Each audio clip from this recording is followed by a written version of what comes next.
Every week, the Payne family cuts straight to the real financial story. The one question, Bob, everyone's asking is, are we in an artificial intelligence bubble? You've been through boom and bust. What do you think? No hype, no myths. Just what actually matters to your money.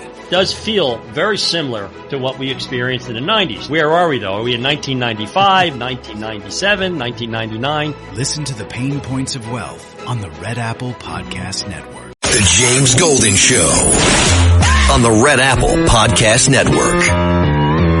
We see your telephone calls. Dominic Carter here with you. James Golden is off. I'll be here for the rest of the week with you. I'm looking at my Twitter. My ex at Dominic TV, Jimmy Fontanez, says, Happy New Year, my brother. From Helen Stone, 1964, and me, much love to you. Well, Jimmy, the love goes right back to you and to Helen. I see you two in the photos that you post. Thank you. And we're going to be getting to your telephone calls in just a minute, an hour here for you and I to have a frank and candid conversation with each other. 800-848-9222 on the James Golden Show. Dominic Carter here with you. So, do you want to know what's wrong with our society? And in a few minutes, I'm going to tell a story about, and I've never told this story before, about getting older and the politicians that I cover and how I cut some of them breaks. Ed Koch, former mayor of New York City. David Dinkins, former mayor of New York City. When they started getting older, you know what? I'll just tell the story now before we get to CNN. I got a major beef with CNN right now in terms of the way that they're treating Nick Shirley, who has exposed the corruption to the tune of $9 billion in Minnesota. CNN is trying to act like Nick Shirley is the problem. But, and you listen to me, you know I've often said I don't kiss and tell. Certain things I don't tell on the air. But I guess as I'm getting older, because it's going to happen to all of us, folks, you know, I remember specifically in the cases of Koch and Dinkins. So Koch, right? Mr. World, basically, right? Ed Koch. Everyone knows Ed Koch. You know him from TV, quick as a whip, witty personality and so on. And for about, 10, 11 years, we did a weekly television show together, called the New York One Wise Guys. It was me, Ed Koch, Al D'Amato, and often Mark Green. And the show became a big headache for me. And here's why it became a headache. It became so popular, the show that we did on Tuesday nights, that every politician, of course quietly behind the scenes, was lobbying me and politicking for why they were not on the show. You guys have deemed these three the most important politicians I deserve to be on in it. Blah, blah, blah, blah, blah. This went on for years, with people demanding to get in on the segment. This is how popular it was. It's called the New York One Wise Guys. We're all going to get older, folks. If we're lucky, we're going to get older. And so I've never said this before, but I started feeling bad as my friend Ed Koch started getting older, right? And if I'm lucky, it's going to happen to me too, if I'm lucky. And so I noticed it was always done live, and I noticed that he started losing his quickness, his wittiness.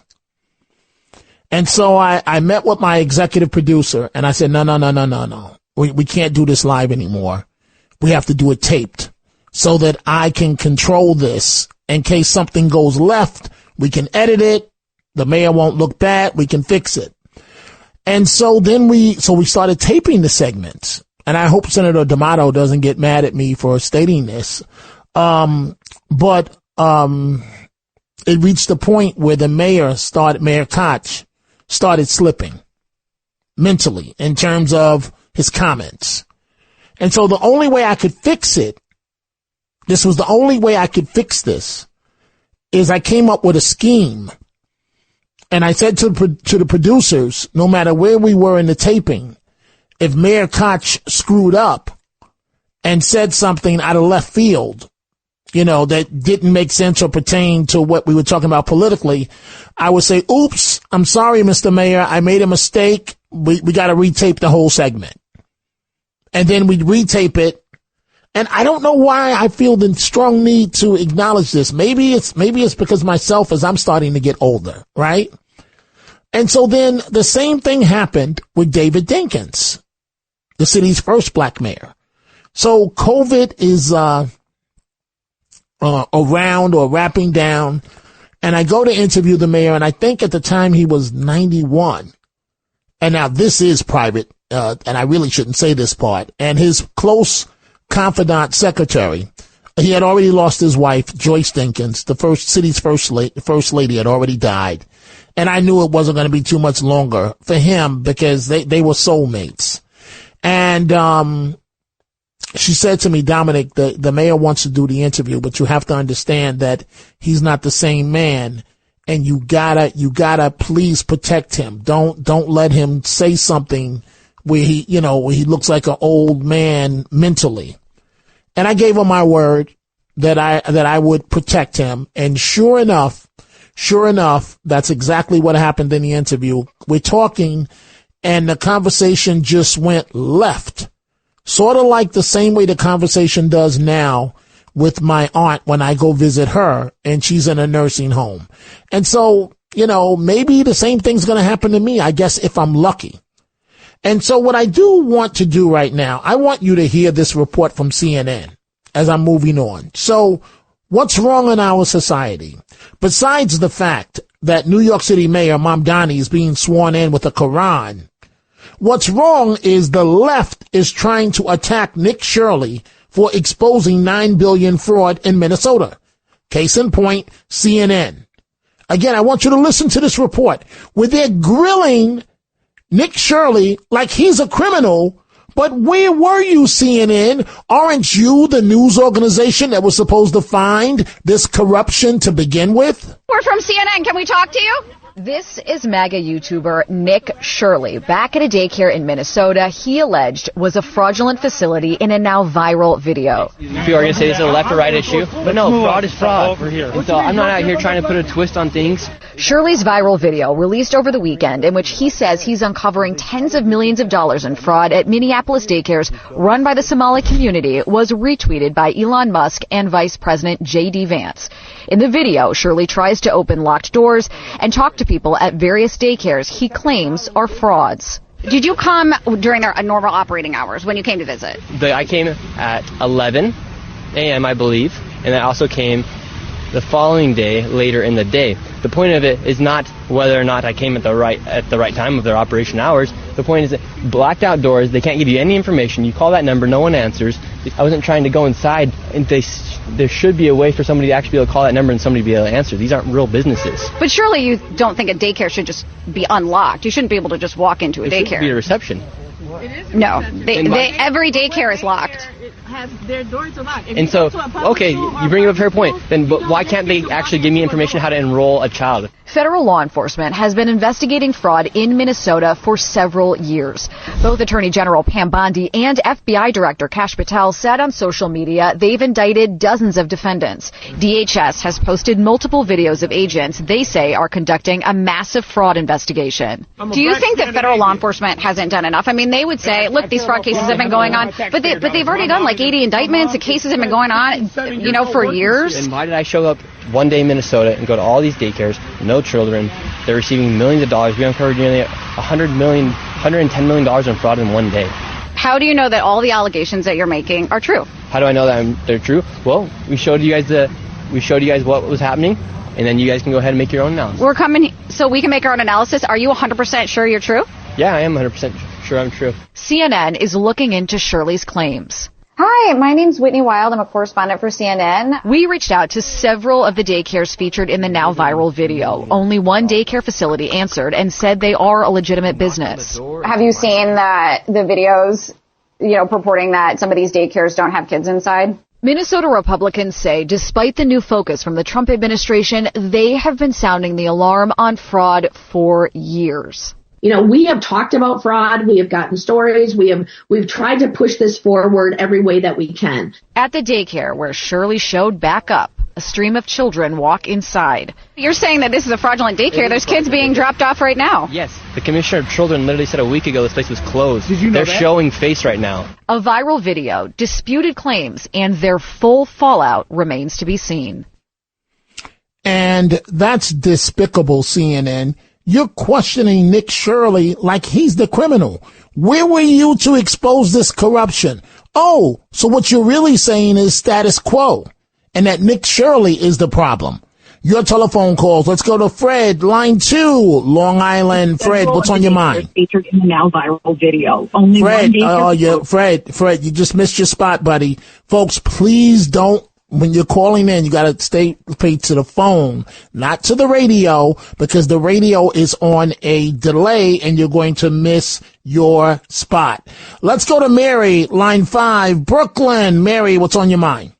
Hi, can we still talk about Cuomo? If you want, it's just that I'm close to a break, so you got to go ahead and do it. Go ahead. Okay, I'm sorry. Okay, I'm a senior citizen, and I was in the nursing home during the pandemic, and I had COVID. I was very sick for 9 weeks before they finally sent me to hospital, and I blame Cuomo for that. And you should blame Cuomo. And you should blame Cuomo. Right, So wait, Mary, I'll give you the option of holding on because I got to take a break. So fine. You want to blame Cuomo. So that means you're cool and comfortable with Mayor Mamdani. Because you can't have it both ways. I'm not. Okay, well, no, Mary, you can't have it both ways. You can't say Cuomo's the devil, but then you have a problem with Mamdani. Time for a break. We are coming right back. We don't know. The James Golden Show on the Red Apple Podcast Network.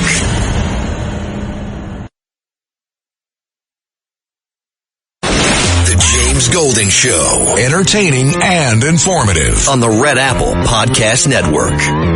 Gracie, Rockland County, New York, line 1. Gracie, the last day of the year. What's on your mind, Gracie? Happy New Year, dear friend. Listen, what I want to say is this. We have to, Obama, whatever, is the mayor. What Mamdani. You said. Now we have to make sure. Wait, Gracie. Everybody else does their version of me. You got to help me here. Just do it like this. Darling? You got to do it just like this. Mamdani! Go ahead, Gracie. Mamdani! There you go. I know. What we have to make sure is the county executive, Bruce Beckman. I don't know. I didn't pronounce his name right. I know. You had it right. Oh, I did good. We have to make sure that he gets elected. And the country club Republicans have to join with us, Trump Republicans, and not be wishy-washy. I'm disgusted with the New York State country club Republicans. Get on the bandwagon, okay? And what do I mean by that? We have to make sure Kathy doesn't get reelected, and we have to knock off as many assembly people and state senators. If we put our mind together, I'm sure we could do it with the money. They're wishy-washy. They think they can't. Wishy-washy. Whatever, you know what I mean, Gracie, I want to ask you a question. Yes. So last week, you told my wife and I that you're 78 years old. Oh, yes. You say you were 78, right? So why do you have such passion still for the political process when we can't even get people in their 20s, 30s, and 40s as passionate as you are? Okay, I'm passionate. You know why? And this really fits in for who you're covering for. I'm a soccer rush mom, and my sons are soccer rush babies because I put them on by accident, 88. I know Bo too, because I used to call Rush. He got me all fired up. I knew what I was, that I was always right of center, but he made me see my ideas, and that's why I'm still fired up. And you know that my father was an immigrant. My grandparents came in immigrants. Nobody gave them anything. They worked hard and they were needed. All right? We don't need any more immigrants. I'm all over the place now. I know that. But that's why I'm fired up, because I had a good life in the 50s. Okay? And I still have a good life. You have an amazing life, Gracie. I got to take a break. We see all the calls. Judy in Manhattan, Judith in Brooklyn, Sandra in New Jersey, Paul in New Jersey. We're going to get to them. And don't forget, Gracie, when you're mentioning your great life, don't forget those Harvard-educated kids of yours, that Ivy League education. You did your thing, Mom. Dominic Carter in for James Golden. And for a break, we are coming right back. The James Golden Show on the Red Apple Podcast Network. The James Golden Show. Entertaining and informative on the Red Apple Podcast Network. Folks, we see your telephone calls. You know, Nick Shirley, this young man, did an outstanding job with his viral video as it relates to Minnesota, the corruption there. And so now, all of a sudden, it's not just Minnesota. It's a question of Washington, Somali community there. It's a question of Ohio, Somali community there, in which people on YouTube are now doing exactly the same thing. It's a daycare center owned by Somalians and stuff like that. Have you ever seen any kids in this place here? No, not that I know of. I just seen it, the building itself. I've never seen nobody come out the building or go in the building. You've never seen anybody over there? No, not at all. So right now we are in front of the Great Minds Learning Academy. This is one of the many daycare centers, learning centers here in Columbus, Ohio, that are associated with the Somali community. As you know, Nick Shirley put out a bombshell report about all these fraudulent daycare facilities in Minneapolis, Minnesota. So we wanted to come out to Columbus, Ohio, and investigate what might be going on in the second largest Somali community in the United States of America. So this place here is the first place we're going to knock, and we're going to see if anybody picks up or answers the door. Let's see.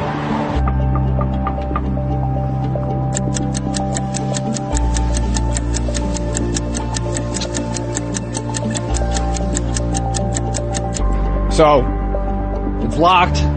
We're ringing the doorbell here. Knocking on the door. Nobody's picking up. So we're not sure what the hell's going on here, but we're gonna get out of here. Now there's somebody over there. How you doing, sir? I'm sure you see the reports over the weekend about all the daycare centers in Minnesota. We just wanted to see what was going on. Did you know anything about this place here? It's a daycare center owned by Somalians and stuff like that. Do you ever see any kids there? No, because they use the back door, so I won't know if they is. They use the back door? Yeah, I never seen nobody come in, but they use the back door. But have you ever seen any kid? You live around here? Yeah, on this building right here. Oh, you're in this building? Yeah. You're in this building too? Hey, let me ask you, have you ever seen any kids in this place here? No, not that I know of. They use the back, so I've never seen nobody come out the front. You've never seen anybody over there? No, not at all. I just seen it, the building itself. I've never seen nobody come out the building or go in the building. So we came to the back, just like those guys suggested, and there's nothing here. Yeah, we could keep poking around, but there's so many of these centers to go to. We're just getting started.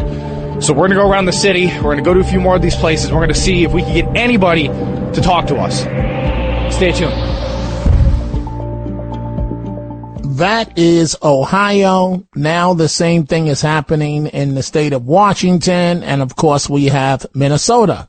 What are the common factors there? Somalian communities, 80% receive welfare, and daycare centers where there are no children. Dominic Carter in for James Golden.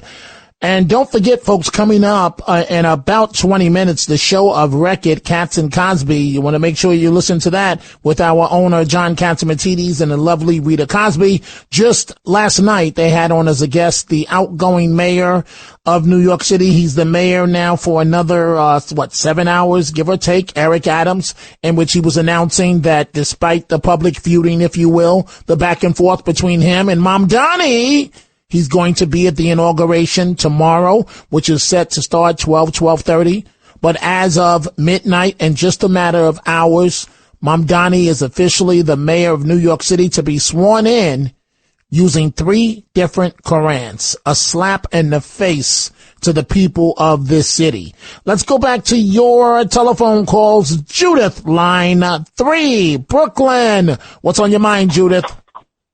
Well, if I want you to know, the longer I hold on, the more stuff I have in my thoughts in my head. But before I even go there, hello, beautiful soul, Dominic Carter, okay? Well, that's nice of you to say. I want to wish you a Happy New Year, and everyone else. Gracie, Happy New Year to you, too. We missed you. Where have you been? I want to tell you something. I'm on a very high caffeine, like caffeine high, so be careful, okay? But, yeah, because, all right, listen. You said something about what's wrong with society. That's something I was listening to. I think the 10 Commandments, bring them back, okay? But as far as Mamdani goes, because that's basically what I called about, all right? I told you, Screena, I am so not worried. I'm just not worried. I'll tell you why. First of all, on Mamdani's evil team, and they're evil, this is you can't make this up. There's a guy called Alex Vitale. He's part of the community safety, and what's he all about? Defunding police, abolish the FBI, abolish all prisons, and abolish Border Patrol. And he's community safety, okay? This other guy you mentioned, legal advisor, attorney, Ramzi Qassem, he represented Al-Qaeda terrorists, all right? And you got this 7-year felon, remember him, for robbery? Okay, he's head of legal and criminal affairs. And you got some other beauty, I can't even pronounce his name, Lamin Dama Bandela, and he led protests on behalf of police killers. So why I'm not afraid? You know why I'm not worried? Because evil loses every single time, and they will not win. And to Gracie's point, which I wanted to say, and I'm going to reiterate, God willing, Bruce Blakeman, he will be the next governor. I'm going to talk positively, and he will put them all in check, okay? And I don't know what to tell you, but it's you know what, Mamdani, as far as the Quran swearing, he could swear on 100 Qurans. I really don't care, because guess what? This is who he is, and that's very good for people to see, because I think Mamdani thinks he's Muhammad resurrected. He's Muhammad resurrected. He thinks so anyways. And he's basically giving the American Christians the middle finger. Absolutely. What do you say? Take the word basically out. He's telling you right now where he's coming from. And I don't know, Judith. I don't have a good feeling about this at all. I do. But I will say this. If you hate the police so much, why do you have a police detail? If you hate them so much, right. why do you have a security detail, Mr. Mayor? Lead by example. I mean, obviously he can't do it because there are too many nuts in the world, but give up your police detail. You have all these NYPD officers following you around for weeks, and it goes into overdrive effective tonight. Give up your your family members now have NYPD protection. Give it all up, Mr. Mayor. Lead by example. I bet you he won't do that, Judith. Judith? Oh, hello? Yes. Dominic? Yes. Sorry, I bet you he won't do that. You know what? Let me ask you a question. By the way, it's all going to backfire on him. All of them. I have a good feeling. Dominic, I'm telling you now, I sense I it. don't. Oh, no, I have a good feeling. This is going to backfire on him. It's going to, like, boomerang in his face and all these people there. But you know something? What happened to the free buses? What's with this meter maze and Omni? They're going to check randomly. What happened to the free buses? Hello? It's called the con. It's called pimping. That's what he did to get elected. He took advantage of those that don't know, those that want $1 in a dream, hope, keep hope alive. And Dominic, it worked. Yes. Dominic. Yes. I want to ask you a question. Yes. This has to be the last one, though. Go ahead, Judith. Okay. You're such a sweetheart. I have to talk about Curtis, okay? Let me ask you a stupid question. Okay. Even if he thought in the beginning he was going to win, but at some given point, I have to believe he realized he's not going to win.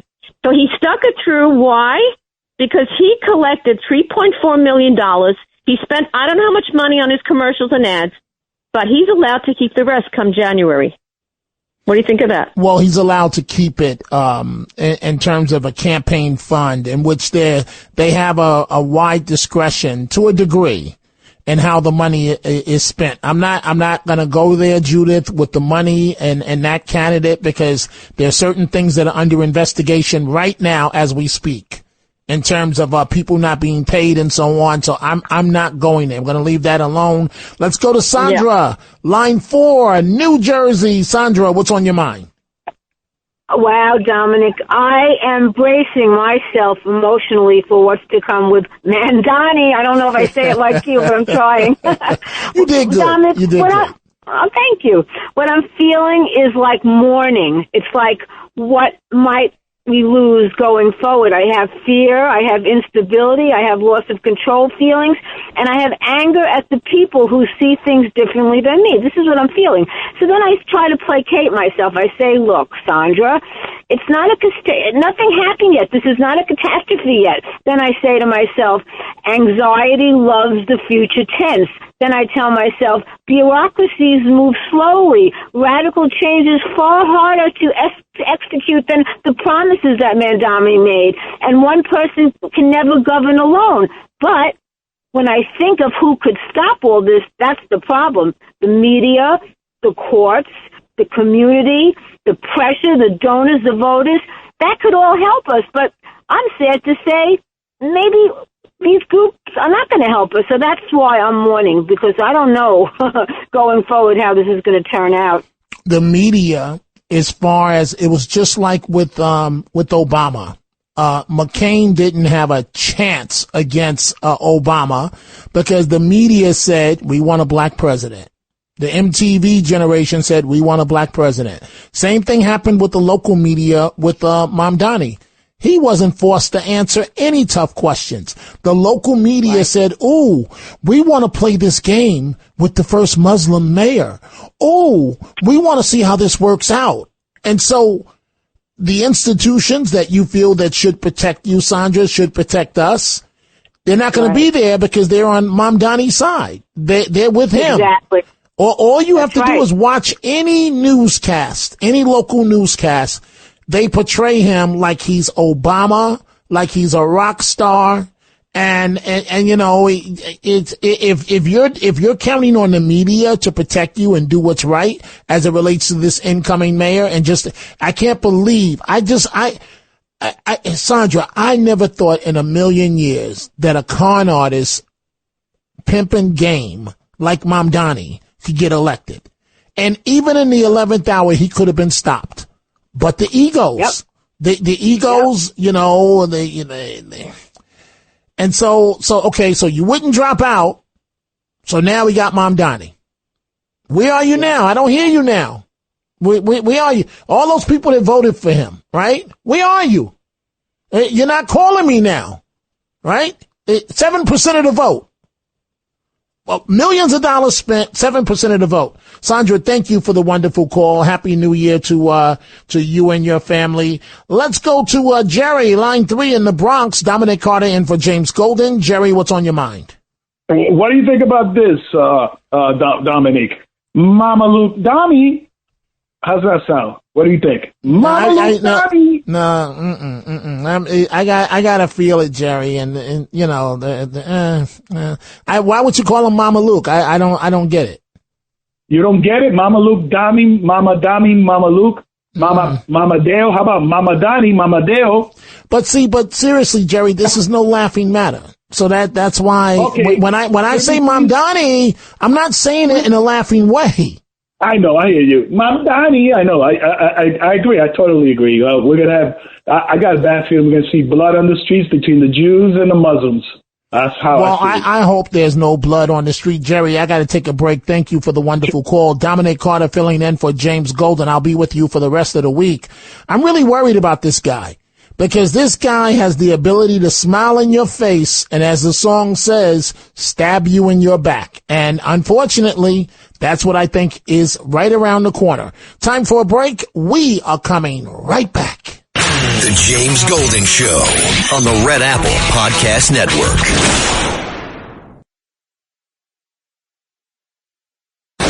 The James Golden Show, entertaining and informative on the Red Apple Podcast Network.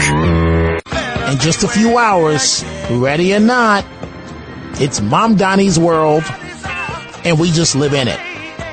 Let's go back to your telephone calls here. Let's see. Let's go to Greg, line 4, New Jersey. Greg, what's on your mind? Hi, Dominic. What's on my mind is, I feel so hard. I'm from New Jersey, obviously. I feel so bad for New York right now. And I want this guy to put his hand on a Bible. This is America. So do I. This is a Christian nation. If he puts his hand on a Quran, this is not a Muslim nation. I don't even know. I will lose all respect for anybody that has anything to do with that decision. And I don't know who they are. Well, to be honest with you, I don't think he cares what you or I think. Again, Greg, this is his world, effective midnight. We just happen to live in it. And a certain candidate for mayor made sure that this went down this way. Why? I know why. Ego. But Greg, thank you for the telephone call. Let's go to Judy, line 2 in Manhattan. Judy, what's on your mind? Hi, Carter. Hi, Dominic. I'm the one with the son that had the mental illness and told me to write the letter. I just want to thank you because he's stable now. And he's stable. Yes. So wait, Judy, is he still threatening the harm to you as his mother? No. So are you able to talk to him, visit him, or is it best you don't visit him? I can't yet, but I'm still fighting for that. But I just want to tell you that he's stable. They put a team together from the letter that you told me to write. It got to the right people, and they put a team together. So I want to thank you for that. It's nothing to thank me for, Judy. That I went into journalism, Judy, as my wife said a week ago on the air. I went into journalism because I felt that when I was 16 years old that I was not treated fairly as my beloved grandmother was dying. And I couldn't even talk to a doctor. I had to listen to an assistant tell me that she was on her last few hours. And I swore at that point that I was going to be a voice for the voiceless. And so I wish I could do more to help you. I wish I could show up, but I promise you that if I showed up, they would say, no, patient confidentiality. He can't be here. They wouldn't even, they don't even want us in the building as journalists because they know what time it is once we come. Go ahead, Judy. Okay, but I'll tell you more about that later. But my main reason for calling is about Mendami and public housing. New York City has the largest, best public housing in the country. When you're looking to Minnesota, Ohio, and these other states, see how they have infiltrated public housing. And we have people, citizens, waiting on waiting lists for public housing for over 10 years. Absolutely. And people have come here out of the country, and within 1 or 2 years, they're in public housing. Absolutely. We also have illegal immigrants in public housing. Absolutely. So I'm hoping that Trump's Secretary of HUD and Trump and whoever else is paying attention to this, because nobody just coming here should be in public housing. And we have homeless people, and we have people in shelters, and we have people waiting on waiting lists. And well, that's all I have Judy, to say. you're stating the obvious, that unfortunately it's not that way, but it should be that way. So that's why when President Trump says America first, I say I agree with him. I say that these Somalis that are pimping us, send them back to Somalia. Yes, I said it. Send them all back to Somalia. And I mean it. Folks, I want you to have a great evening. I will be back live at midnight. Coming up right now, the show of record, Katz and Cosby. You don't want to miss it. John Katzimatidis, Rita Cosby, Happy New Year to all of you and your loved ones.